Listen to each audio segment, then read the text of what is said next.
Okay, today I have a much anticipated text on my part that I'm going to be talking about, which is Homi Bhabha's The Location of Culture.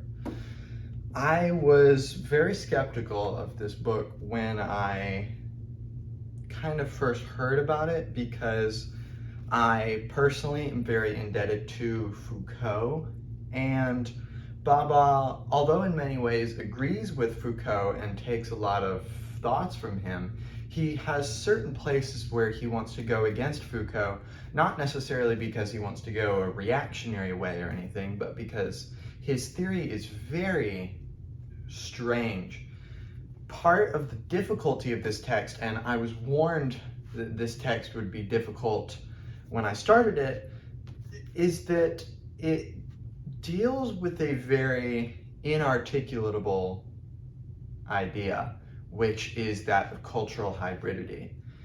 The title of the book, The Location of Culture, has two meanings because Bhabha wants to talk about the space where culture lies and the temporality of culture. And the focus on temporality, which in and of itself is very mysterious, feels very reminiscent of Heidegger, and you can clearly see throughout, in a similar way to Foucault. Foucault asks, who are we now, or what are we now, and how did we get here? That's kind of his important question, which is a very pragmatic question of how do we deal with the identities that are here, and what does that mean for the larger possibility of making known those identities who may have been covered up. So, this text isn't necessarily that difficult in terms of, I think a lot of people give Bhabha a bad rap for his writing. Similar to Judith Butler, I really don't find them that inarticulable. Although they use very complex language, all this discursive and liminality and hybridity and all these words that are very, maybe you could call them obtuse, but I'm going to try here to explain exactly some of Bhabha's main kind of critiques and ideas that he's coming up with that allow us to stage minority discourses as equivalent to and able to respond to discourses of power. Now, I have to set up the stage a little bit in order for us to make clear what is Bhabha coming up against that he has a problem with. And there are a lot of thinkers that we can kind of set the broader stage with what Bhabha is trying to talk about. Now, I think the most important thinker is Foucault. And if you watched my video on Madness and Civilization, Foucault's main idea is that all identity is structured within a discourse, and a discourse is constructed by certain power dynamics. So it's kind of like a series of filters, like a matrix of filters, where it's got holes like a grate that you walk over in a city. And certain things are allowed to slip through and certain things are not. And the question is, what constructs how big these holes are and what is allowed to get through? And for Foucault, this is power. So Foucault wants to point out how certain things that seem to come about as being self-evident are in fact the result of power allowing certain things to slip through and certain things to not slip through. And for Foucault, he wants to talk about mental asylums, prisons, the idea of madness, knowledge in and of itself as being constructed by power, not in the sense that this needs to make us not want to be knowledgeable or not want to help people or not want to, whatever it may be, but rather that Foucault wants us to get a larger perspective for how do we come to knowledge. And I think that's very important for Bhabha, is he is trying to confront a similar question that Edward Said does. both in Orientalism and his other texts, which is how do we come to understand other cultures? And we can make this even broader and make it Hegelian by saying how do we understand the other? Not just the other culture, but the other more broadly. And this becomes kind of a Lacanian idea that Bhabha talks about throughout with his discourses around psychoanalysis. Now, I think it's very clear throughout the text that Hegelianism is very critical to Bhabha's critique and the ideas that already exist that Bhabha is critiquing against. And I think it can be best understood through the master-slave dialectic, which is very clearly evident throughout the location of culture.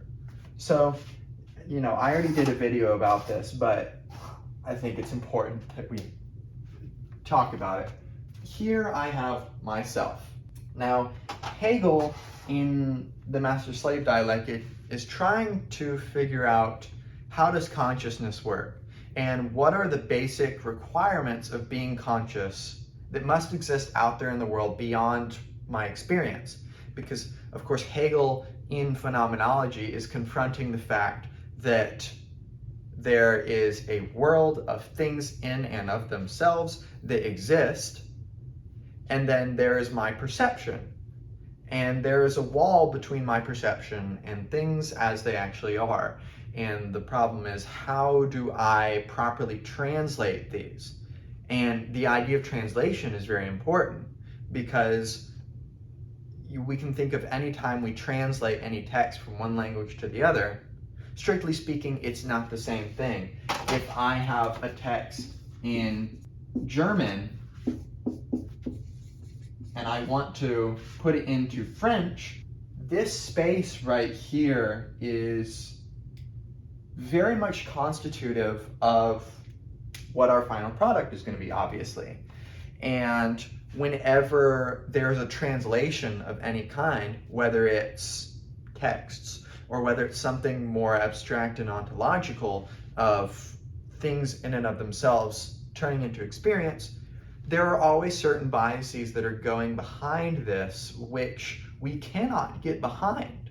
Because in order to understand anything, we always understand it in our terms and through our experiences and perspectives. Hegel realizes quite rightly, in order for us to experience anything, and in order for us to perceive anything, we must be perceiving something out there, something which gives our existence and our consciousness something to bear against. So, strictly speaking, the me world, where it's just me looking out at everything, this is solipsism, by the way, the idea that the world is just me, everything is an illusion, and there's nothing else that exists except for me. The me world is, strictly speaking, impossible, because what makes me me without something else there? This is kind of the idea of the yin and yang. What is darkness without light, or goodness without evil? We always need an opposite in order for things to exist. And we can make sense of this with the idea of being, right? Me here, the idea is that I exist, that I am. Now the question is, what exactly is being? What is it to exist? This is very much a Heideggerian question, and Hegel and Heidegger both rightly point out that being only makes sense without or with the presence of non-being. So the idea is there always needs to be the opposite of something in order for it to make sense. For something to exist, there must also be non-existence. And for there to be something, there must also be nothing. And in terms of identity, Hegel says that, okay, in order for there to be a me, there also must be out there an other, which, if me-ness is being, this other is the exact opposite of me. it is non-meanness, it is non-being, in the sense that I am existence and this other is not me. And by having this difference present, now consciousness is able to occur, because we could put this in more terms and say that to be me is to be conscious, because of course that's what we're concerned with. And in order for consciousness to make sense, there has to be non-consciousness. So in a sense, we can see the importance of an other for the construction of any identity of oneself, or any identity of anything at all, because it provides the opposite against which being can be said to actually be. Now, Hegel puts this in a bit of a narrative construction with two people. We've got me and we've got an other, and they're both looking at each other and they're just kind of confused. They don't really know what is this other person doing, or as Lacan would ask, what do they want? Now, in this play of being, and we can refer up to this situation here, to be me is to exist. I mean, Descartes, I think, therefore I am. Existence is a basic constituent of being me. So, it must be assumed then that this person is non-being. This person must be reduced to a nothing. And in a sense, this is kind of strange, because the idea of nothingness must exist. It must be something tangible with which one can look at and say, you are nothing and I am everything, and thus I exist. Of course, we can see how problematic this is very quickly, because if this person is non-being or is nothing, it's not anything, it doesn't exist. And now the person here is left all alone with no hope of having any identity.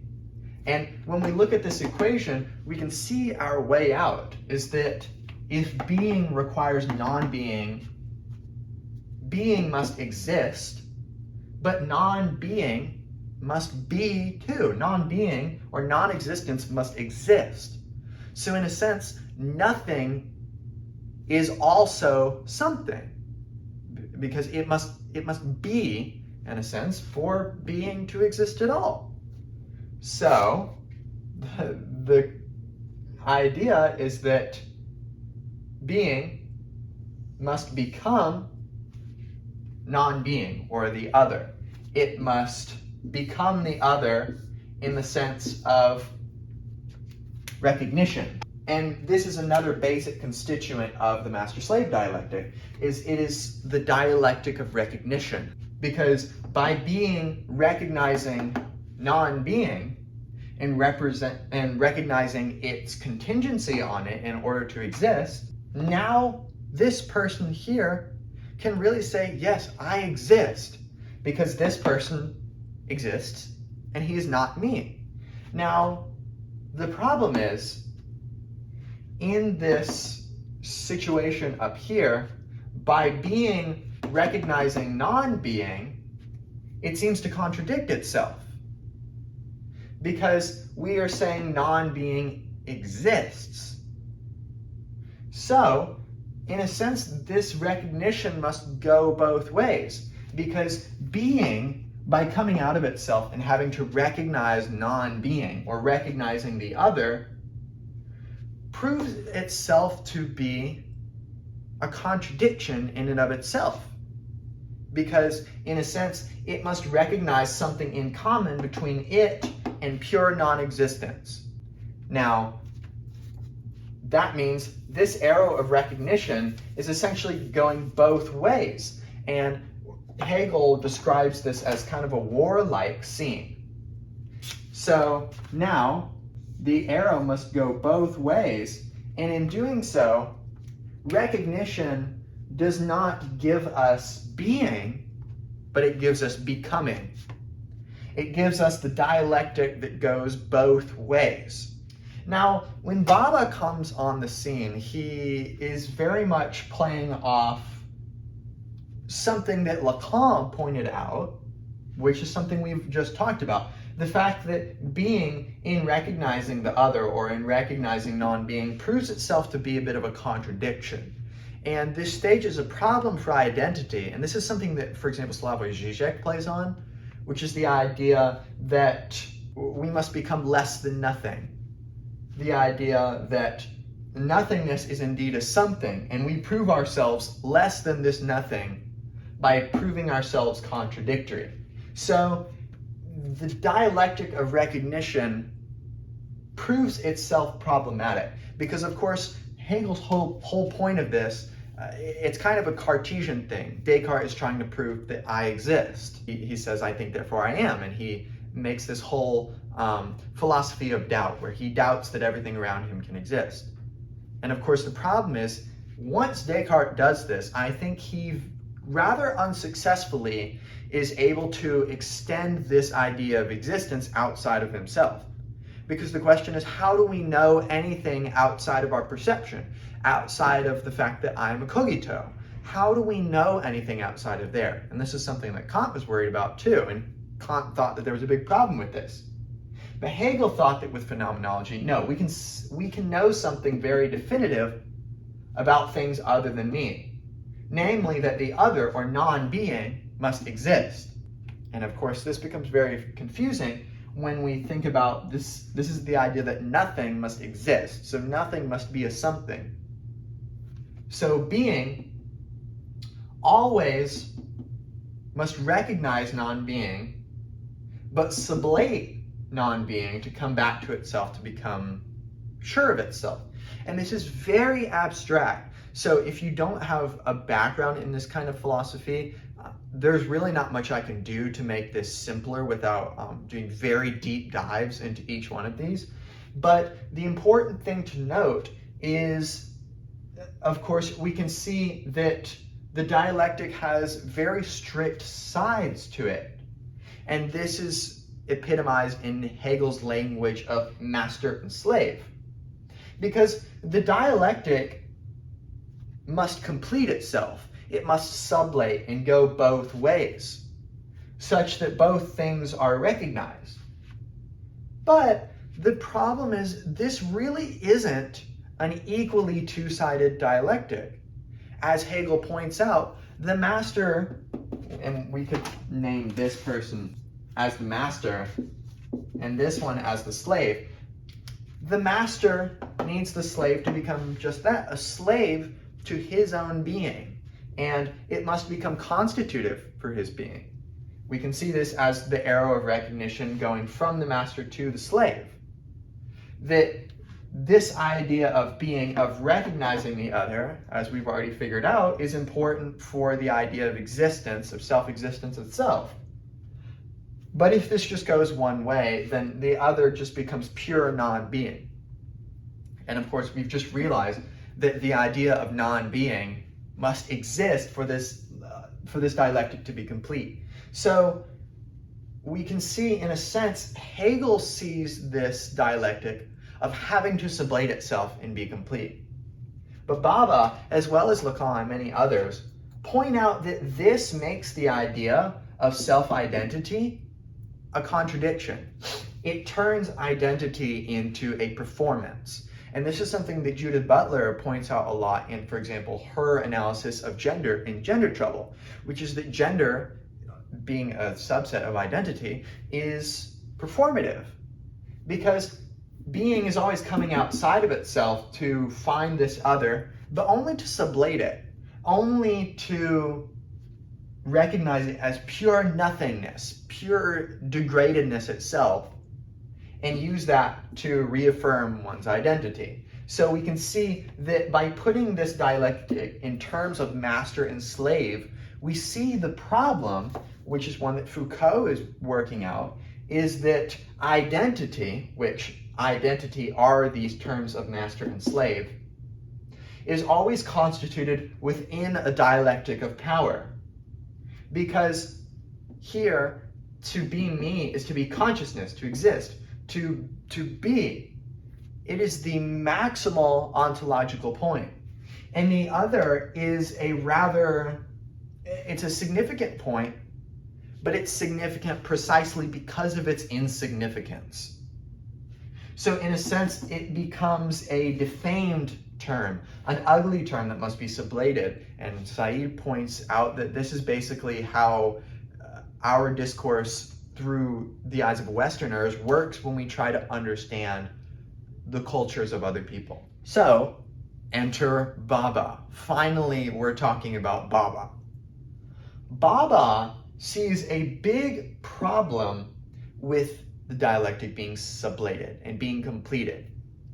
He thinks that when the dialectic becomes completed like this and it becomes sublated, the master proves himself obscene.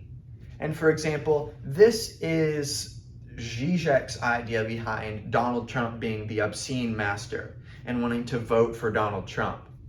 Because identity reveals itself as being performative by merely showing itself to be silly. This is kind of like Muammar Gaddafi's idea in the Green Book that freedom of expression is the freedom to show how silly oneself is, that freedom of expression shouldn't be something that we worry about because bad ideas will show themselves as being bad by being. We can see that the master, in the master-slave dialectic, by the fact that recognition has to go both ways, the master simultaneously proves himself the slave and proves himself in this impossible interplay of constantly becoming recognized as making himself obscene. So Bhabha says that if we try to view the dialectic in this way, we run into a contradiction, obviously.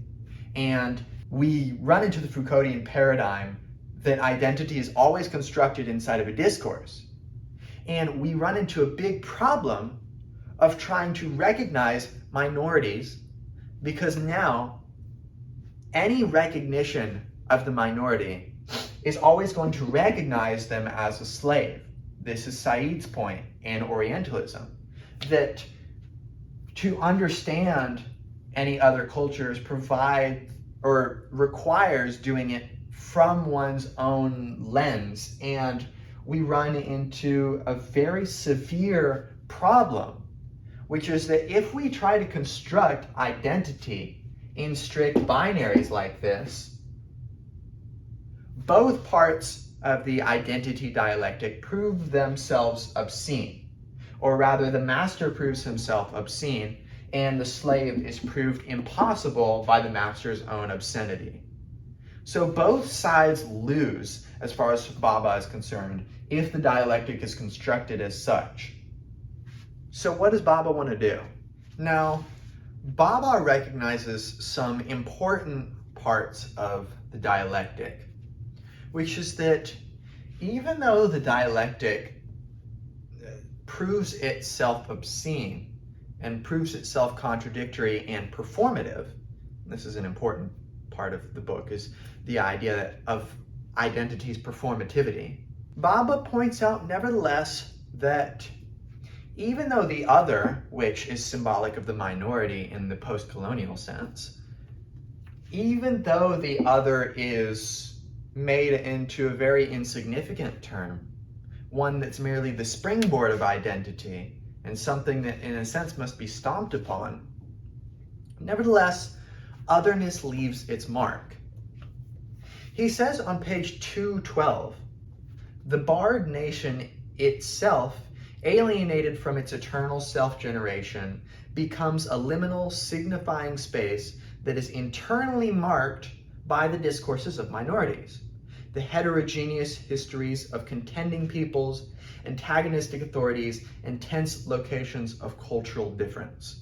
So, aside from Bhabha's very strange language, we can see poking through a very particular idea, namely that spaces or discourses, because of course Bhabha wants to kind of push it out of the idea of a discourse into the idea of a space, because space serves both as corporeal space, like space in a room, and space like temporal space, like the space of time. He says that these signifying spaces, or discourses as Foucault would call them, where the places where identity are constructed, are always internally marked by the discourses of minorities. So what does this mean? We can see, if we put something into an example of a country. Let's take my very shoddy drawing of Saudi Arabia. Just a totally random country. This country has a certain discourse which constructs its ways of cultural thinking, right? This is the idea that there are these particular customs which are constructed by the history of the country and all these factors which are particular to the country, which creates a problem when we want to go and understand it. And kind of the traditional progressive idea is that we simply have to forget about our biases and immerse ourselves in the country and immerse ourselves in culture, and then we will be able to understand it. Now, people like Edward Said point out how this was done when trying to understand the Middle East, but it was always marked by one's attempt of why they're here to study the Middle East. And this is Lacan's question of what does he want, or what does he want from me whenever we're talking about the other. We can never strip ourselves away of the things that structure our search for signification. Namely, that when I go to understand this country, I am always already existing within a discourse. And we run into a problem of untranslatability, which is that there are certain things which, when we try to understand them, we are always troubled by the fact that there are some things that don't necessarily 100% translate. You'll see this when you get into a foreign language, such as German. There's the idea of I do something likingly or non-likingly to say I like to do it. This in German is gern or nicht gern. So if I want to say I like riding my bike, I would say I ride my bike likingly, or I ride my bike unlikingly. And we can see that, strictly speaking, these don't translate to one another. The construction of how we talk about liking or disliking things is just structurally different between the two languages. And we can see there's a subtlety in meaning that changes that just doesn't work within English. We just don't construct our ideas of like or dislike in that way. And Bhabha sees this as a potential for minorities to show themselves. Within any given country, there are histories, things that have constituted the identity of the country as such. And we also have traditions. We can see this as kind of linked to histories too. These are cultural customs that constitute the nation. And I think an important one we have is a sense of nationhood or national identity. There is something which is seen as taking this shape and making it represent something. I know I made Saudi Arabia look like a boot, but there is something about the borders of this country that houses a homogeneous people, relatively speaking. Homogeneous enough where they can be constructed as having a national identity. Now, of course, this gets into all sorts of things of what happens if this part of the country thinks very differently from the rest of them and has a very different history and tradition and nationhood, then maybe in that sense we should hold an independence referendum or something and allow them to become their own identity, such that now Saudi Arabia isn't riddled with a contradiction, namely that part of it doesn't claim itself to be Saudi Arabia. But the idea is that we could view this section as a minority. I think of this, in terms of the Middle East more broadly, the idea of the Kurds, which is an ethnic group that want to make their own country of Kurdistan. But they cross multiple countries' lines, and because of these different national interests, it's very difficult to get all the countries to agree together, let's make this country called Kurdistan. For example, it would impede upon a significant, I think it's like 30% of the territory of Turkey. And the idea is, how do we meld all of these countries' self-interests together to respect some sort of minority, whether it's the Kurds or this mysterious part of Saudi Arabia. Bhabha realizes that any identity is always marked by the presence of a minority.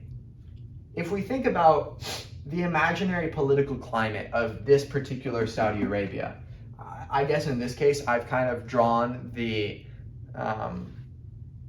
Arabian Peninsula, so we could think of this as, would this be Yemen on the Arabian Peninsula? We'll say that this is Yemen, and this is some presumed country where they're all Saudi Arabia. Yemen is part of Saudi Arabia.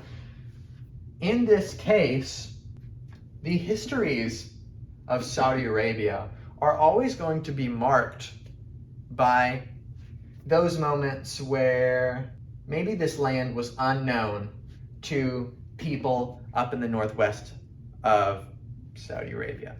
And they traveled down and they meet the Yemeni people. And there are, attempts to trade, wars, whatever it may be. But the history of this larger area is, of course, marked by minority resistance. And on kind of a broader scale, we could think of this in the colonial sense of certain colonial countries go out and, for example, the British invade India. And they come up against peoples who don't want to be colonialized. So in that sense, no matter what happens to them, even if they become colonialized and become subservient to the British, they nevertheless mark the British history by affecting the way it constructs itself.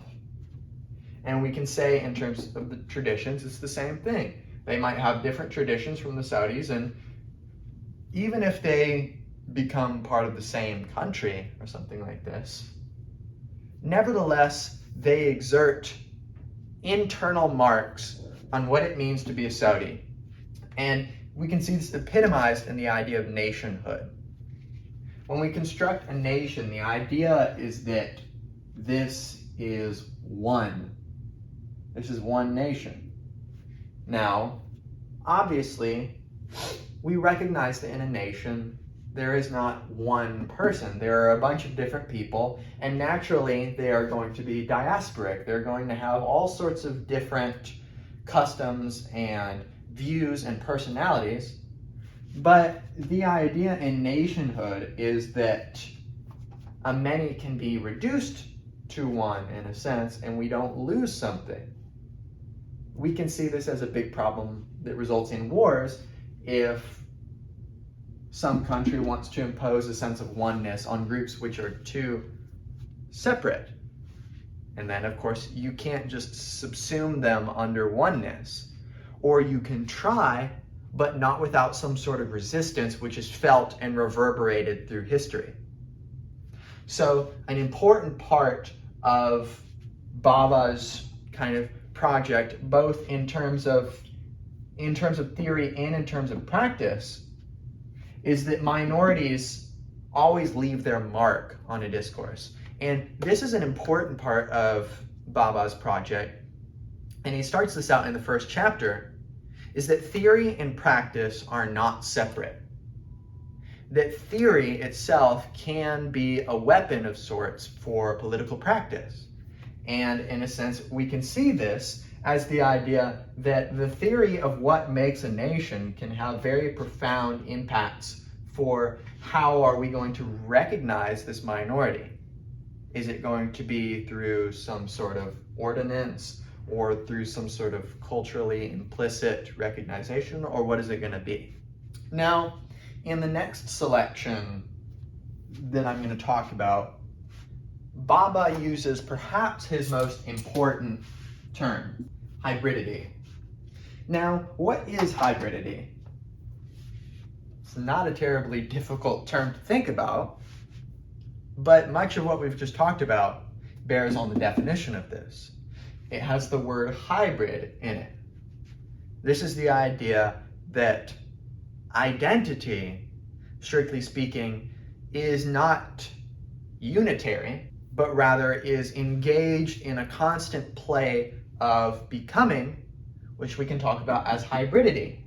And in terms of talking about nation states, for example, the Saudi Arabia that we talked about, we can see that even though it calls itself one country, really this is a bit of a ruse. And this is the idea of identity being performative, which is namely that if we give much thought into Saudi Arabia, not necessarily, it could be the real Saudi Arabia, but the Saudi Arabia of our example, there is no reason to assume that it is one, even if it calls itself one.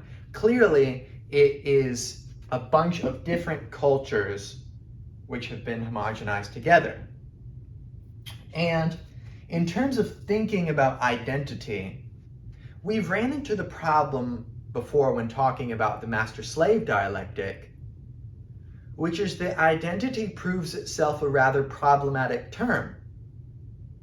But nevertheless, we are confronted with cultural traditions which are very real.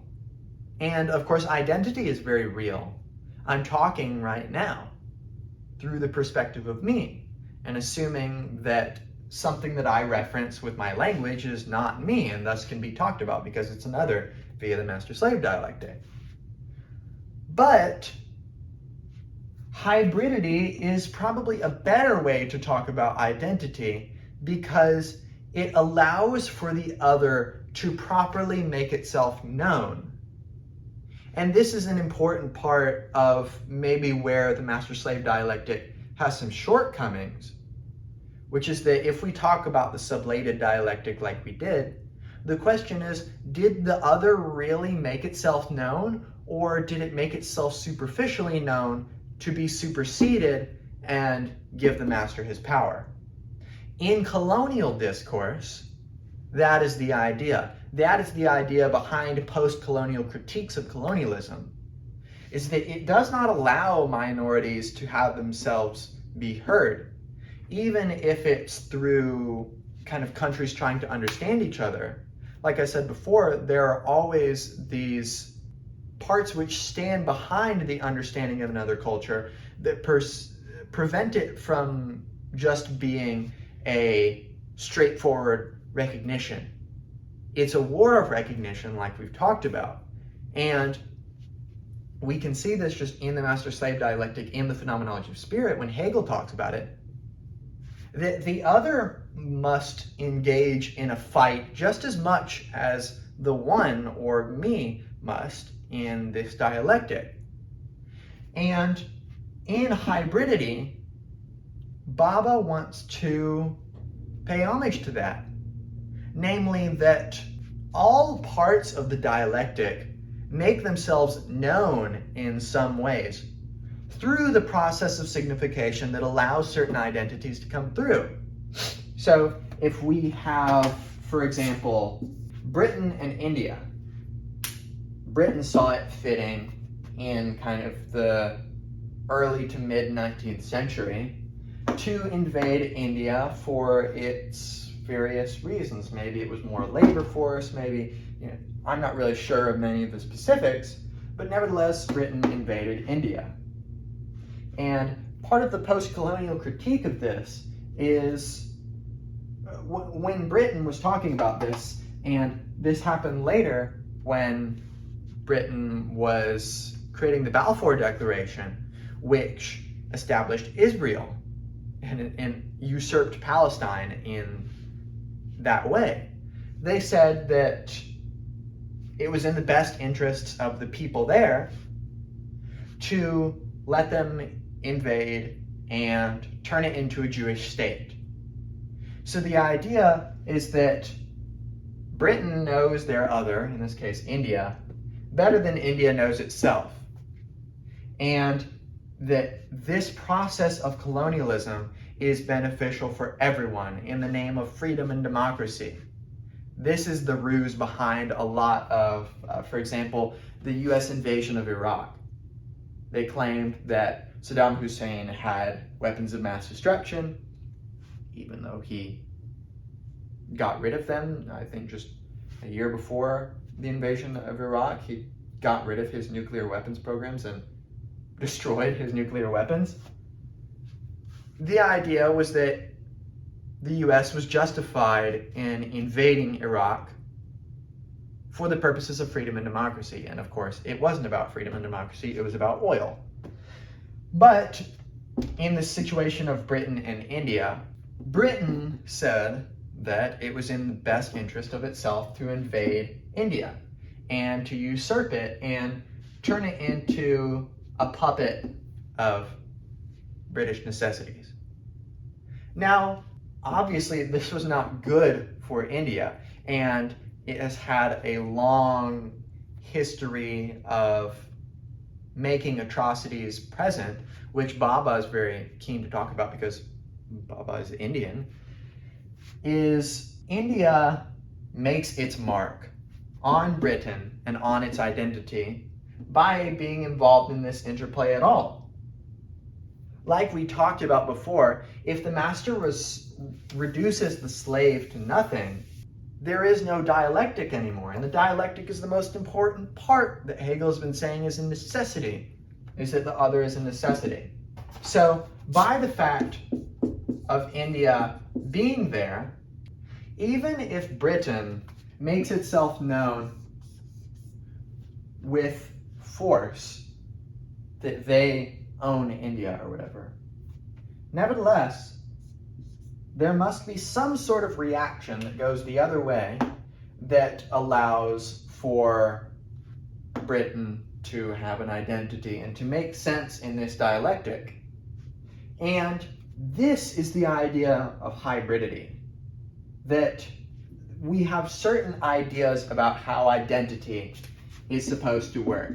Hegel said that identity goes both ways, that the dialectic must sublate itself. Now, the post-colonial critique is that, in fact, it just goes this way.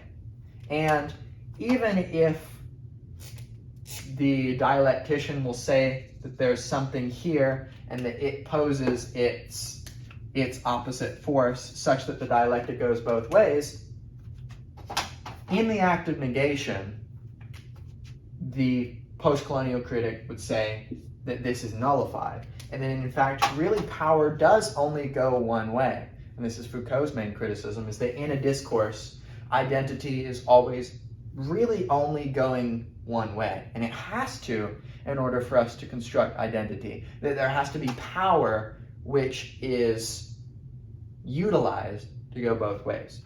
Bhabha says that we have power going one way, and we have an other here who may not complete the dialectic, and in fact should not complete and sublate the dialectic, but nevertheless does make its presence known partially, such that this situation right here, where the minority stakes itself in identity, this is the possibility for identity to go both ways, or to be contested. And the idea of identity as contestation is an important part of Bhabha's work, which is that identity is not a stable thing. If we ever view identity as a stable thing, we've done it because we're Hegel. Because we've said that the dialectic has been sublated both ways, and now we've come to our final absolute truth. And Bhabha sees this as problematic, because by sublating the dialectic, we make it not only one-sided, like the postcolonial critic claims that it does. Not only does it make it one-sided, but it makes the whole thing absurd. So we can kind of see a hierarchy of dialectics of identity. We have the sublated dialectic of Hegel, which is performative and shows itself to be absurd. We have the post-colonial envision of the dialectic, or the postmodern understanding of the dialectic, which is that it goes one way and appears to go both ways, but it actually doesn't.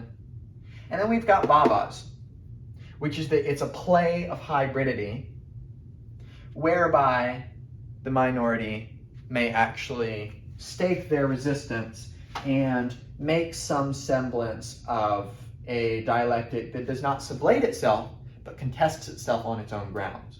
We can get a sense of what Hegel means by hybridity on this section on page 232 in his chapter called Dissemination, which is kind of a play on words because it's dissemination.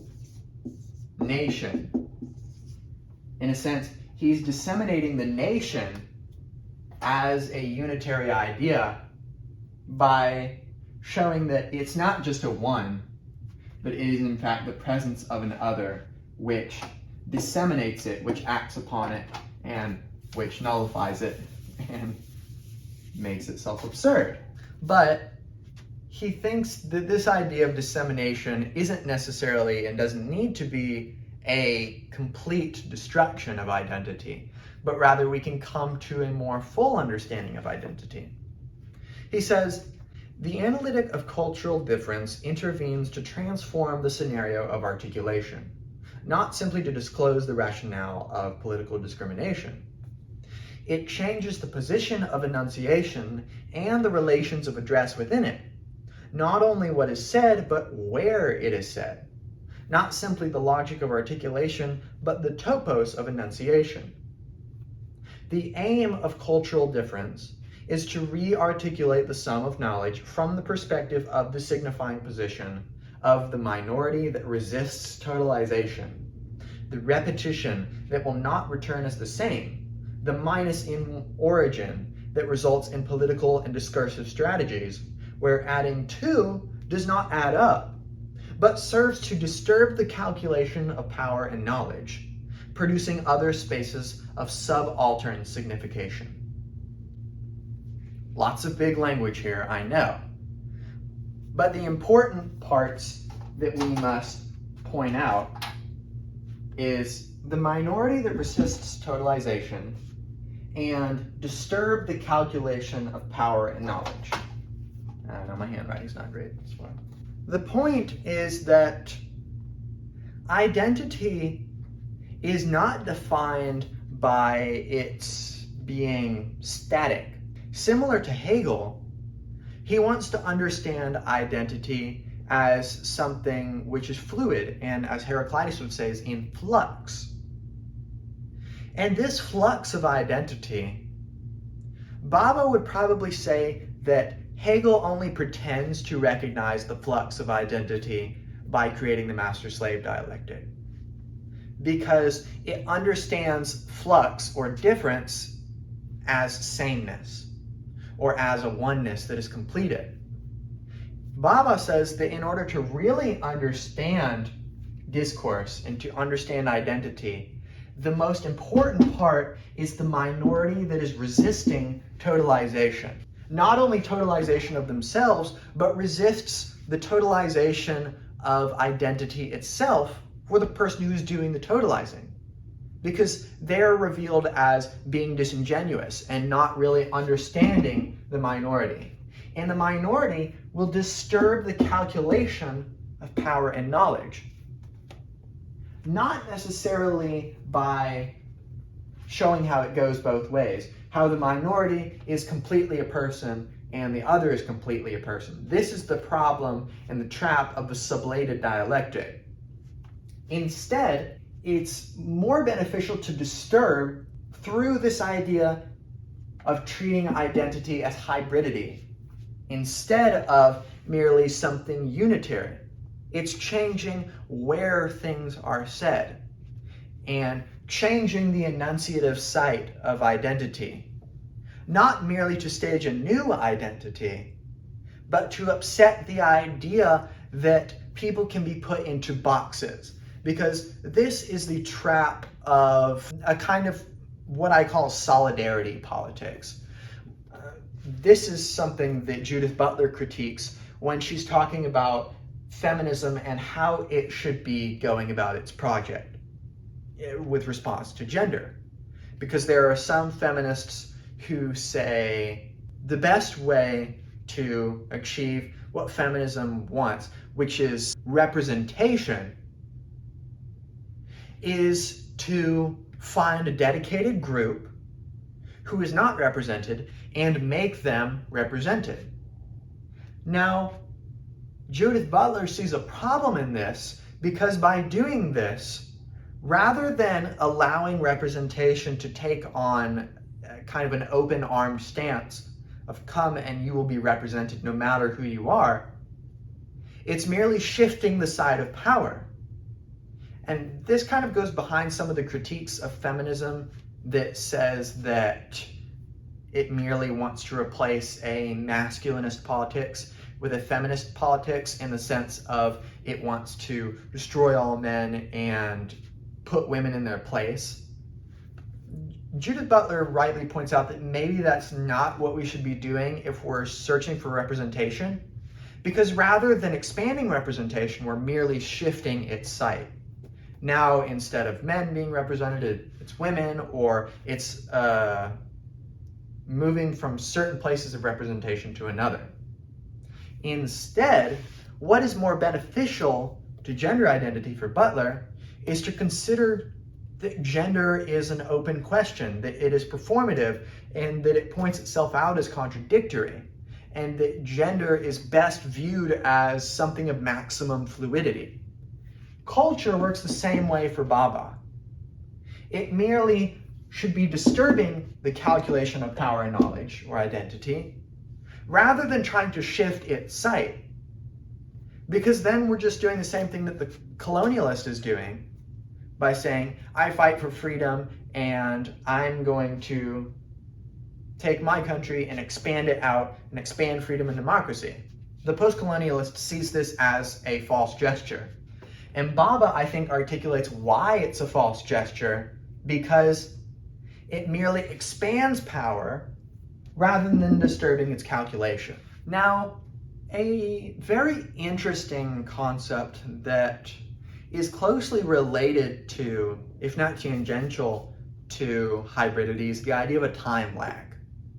And I think this is Bhabha's chance to understand identity as hybridity in a more explicit sense. Because it's easy to say identity is just becoming, it's always fluid, and anytime we try to give it an enunciative site, we make it performative and we make it disgrace itself, and this is a totalitarian impulse to try to stabilize identity. It's easy to say that, but it's easy to see how maybe the theory to practice gap has just become widened, because it's easy to say this, but then you're saying this from the perspective of someone with a definite identity. It doesn't even have to be a cultural identity, but just, I am Gavin. I am me. You know, identity is something that must be understood, and it's not something that we can just eternally pawn off and never really reach, because in a sense we've already reached it. This is kind of the idea of Heidegger talking about something as pre-ontological. It's not the kind of thing that we can just chase forever and say, no, if we take this for granted, then we've just destroyed our project because now we've taken for granted a basic concept. Identity is a basic concept of talking about things. And I think Bhabha realizes that the idea of identity as hybridity creates a problem for language and for really actually expressing minority cultures, because if we try to represent a minority culture in a very definite way, we've defamed it. And Bhabha's very understanding of this. Bhabha's point is that for a minority culture to truly make itself known, it makes itself known in its untranslatability. And I'm going to talk about that in a second, but what's important here is the idea of a time lag. On page 275, Bhabha says, when the sign ceases the synchronous flow of the symbol, it also seizes the power to elaborate through the time lag, new and hybrid agencies and articulations. This is the moment for revisions. The important part here is that this idea of a time lag allows us to get into the process of signification or identity and dissect it as something that is temporal in a different way.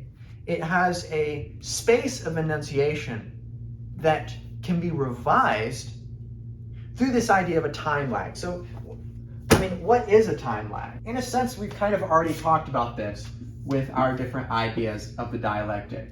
We've got our three ideas of how the dialectic of identity should work. We've got number one, the Hegelian one that says that it should be sublated. We've got the second one, which is kind of the postmodern, early post-colonial idea that the dialectic is never sublated because power always makes it one-sided and otherness never actually gets to make itself represented.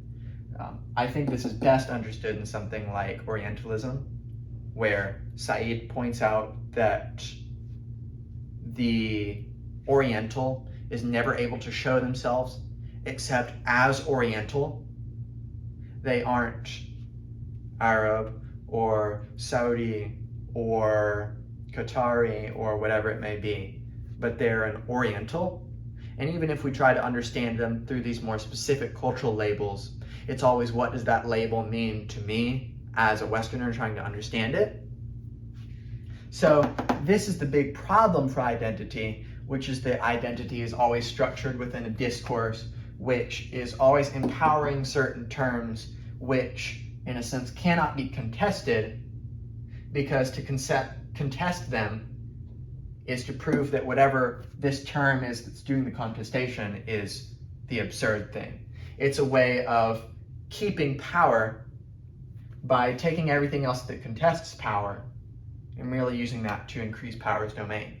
And then we have Bhabha's idea of the dialectic, which is that it does go one way through power.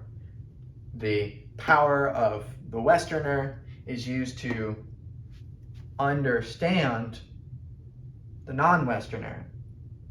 But the non-Westerner, nevertheless, is able to make their stake through this articulation of themselves.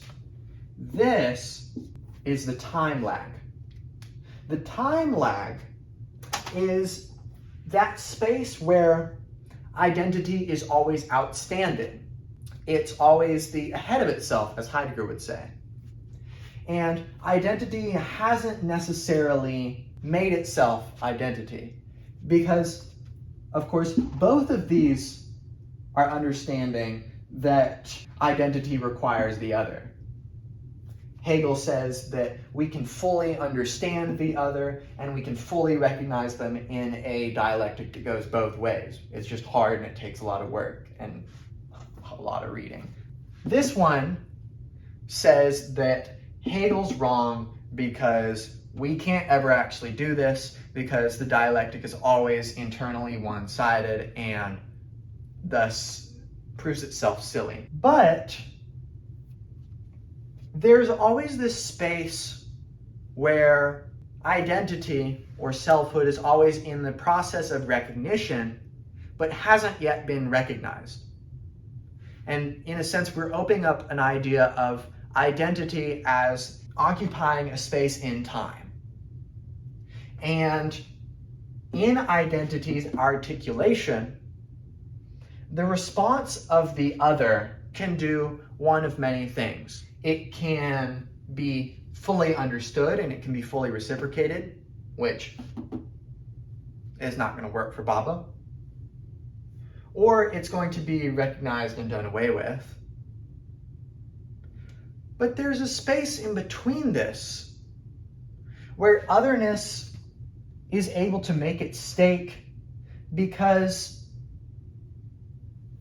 the person in power doing the recognizing and eliminating the ability for it to go both ways cannot understand the other culture. This time lag can be seen as the result of untranslatability. By something being untranslatable, the dialectic is not allowed to complete itself for kind of a reason that Said would point out, which is that we're always bound to our subjective experience within a discourse that prevents us from really doing complete understanding. By understanding this limitation of identity, the sort of postmodernist, post-colonial understanding, we realize that there is always a time lag in identity, that thing which cannot be accounted for, and the thing which allows the otherness to make itself present, which is that even if this is occurring, and the other is not allowed to make its stake because it must be canceled as the negative term in the dialectic, nevertheless, there is always some otherness which is still outstanding, which is untranslatable, and which, as a result, is a site of minority revision of the idea of identity, such that the minority is able to make themselves known by recognizing and by showing that this is occurring. By showing that the identity is one-sided, but speaking from a position nevertheless, they prove that there is something constitutive of the position of the other that cannot be reduced, and that there's something about the other which must necessarily exist, as Hegel points out, for identity to work at all. And by showing that there is a problem in the dialectic, that it is one-sided, and nevertheless speaking from that other side, speaking from the other side of the partition, there is able to be some semblance of the space for identity's revision. And revision is important, and contestation. Identity is always being contested by the minority. But Bhabha says that it would be a mistake of the minority to try to come up with some sort of, we are all minorities and we're in this together and we have a definite identity. Bhabha thinks that that would be, like Judith Butler says about women rallying around being this steady idea of a woman, would just shift the site of enunciative identity instead of opening up its arms. So by recognizing this, there is the potential that identity, which all of these dialectics are representative of, identity can be shown as hybrid. And by being hybrid, this time lag makes itself known. The untranslatable makes itself known. And thus, this can be the site whereby the minority can stake their identity without staking it into the ground and making it static and able to be apprehended. Now, I think the most masterful part of this text that should give one reason to take a look at it is kind of beyond these theoretical ideas. Because Bhabha makes it clear very early on in the first few paragraphs of the first chapter that theory and practice are linked and that they are not non-overlapping magisterium. And to do this, Bhabha makes the text filled with examples of this untranslatability, which upsets the site of enunciation of identity. And we can see this in an example where the British are invading India in the mid-19th century. It's 1850 to 1860. And the British are going out into various villages and stuff like this. And they see something peculiar. Chapatis, or maybe chapatis, with the glottal stop, I'm not sure how. But the chapatis are crackers of unleavened bread. And if you know anything about religions, unleavened bread is a sacrament in Christianity. And these chapatis were used as a strange form of communication between villages. Namely, that these pieces of unleavened bread, these chapatis, would be delivered from village to village and sent to the leader of the village. And the British were looking upon the chapati, trade or whatever it is. And the question is, what is it?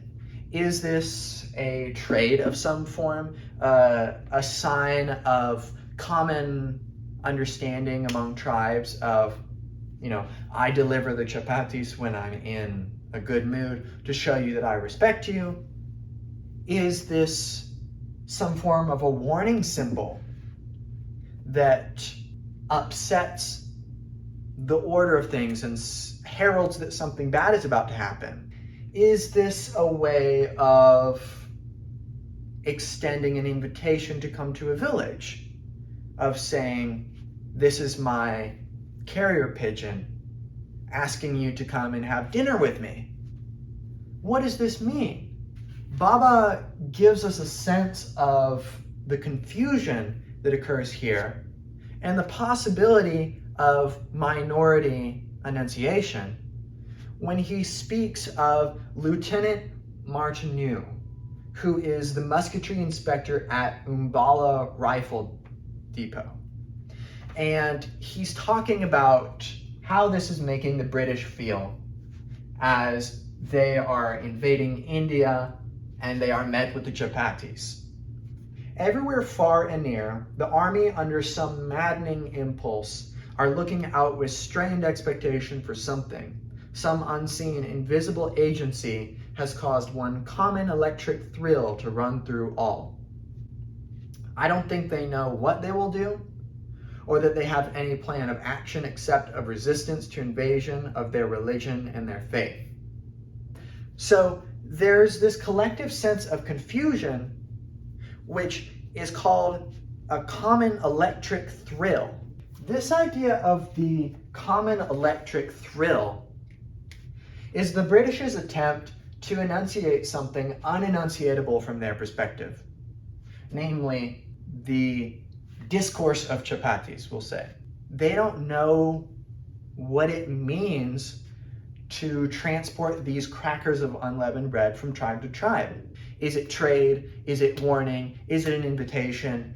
Is it a statement of war? Is it something else? And this fills one with a sense of panic because from the British perspective, one realizes how narrow-minded one's understanding is because you're thinking of all these different things. Oh, what if it's a statement of war on us as the British? And this is a way of symbolizing between tribes to get ready for war. This is something really bad for me and could result in my death. But what if the communication through the chapatis is something I not only do not understand, but could not understand. Something so particular to these Indian tribes that any attempt for the British to try to understand the Chapatis results in their mystification. They don't become erased, but they become mystified, and the panic sets in that maybe they don't have the upper hand anymore. And Bhabha articulates this rather well on page 296 when he states, "The margin of hybridity, where cultural differences contingently and conflictually touch, becomes the moment of panic which reveals the borderline experience. It resists the binary opposition of racial and cultural groups, Sipahis and Sahibs, as homogeneous polarized political consciousnesses. The political psychosis of panic constitutes the boundary of cultural hybridity across which the mutiny is fought." The political psychosis of panic. This is this process that occurs by which the British is confused by its own ability not to understand the Chapatis. And by doing so, these little crackers of unleavened bread prove themselves something inarticulable from the British perspective. And by nevertheless seeing the Chapatis and this trade that's going on, or this discourse, I should say, the British perspective shows itself to be restricted, that it cannot open itself up and envelop everything in a dialectic of one-sided recognition. That there are some things that are inarticulable and create a common electric thrill, which we can understand as the time lag or hybridity. This common electric thrill is the temporality through which identity is a not yet. And on that grounds, it can stage itself as something which may make itself known, even in a discourse where it is pressed. And I think this is the magic of Bhabha's work. You can see I have a lot of stuff that I have written and marked up in this book because it's very dense, but I think it's something you should look at, because even if you disagree with it, and I have to say, it's a very abstract work in this sense, even though he provides ample examples, he is trying to articulate the inarticulatability of the articulated. He is trying to articulate the inarticulatability of the articulated. That which is already being articulated and has been made known, Bhabha wants to show is in fact hybrid and is engaged in a process of signification which, by understanding this hybridity, can create a discourse whereby the other can be understood in its real difference. So I hope this has been entertaining and maybe a bit mysterious and has given you some food for thought. Even though this book is really long, I finished it in 10 days, something like that. Yeah, 10 days, and I'm a slow reader and it's almost 400 pages. But it's a good read, very entertaining, very eye-opening, and even if you don't agree with it, it might be something interesting. So that's all I have for this lecture. Any questions? Love to hear them in the comments. Might not be able to even know how to start with them because this is a confusing work that I don't understand. But nevertheless, that's it, and I'll see you in another lecture.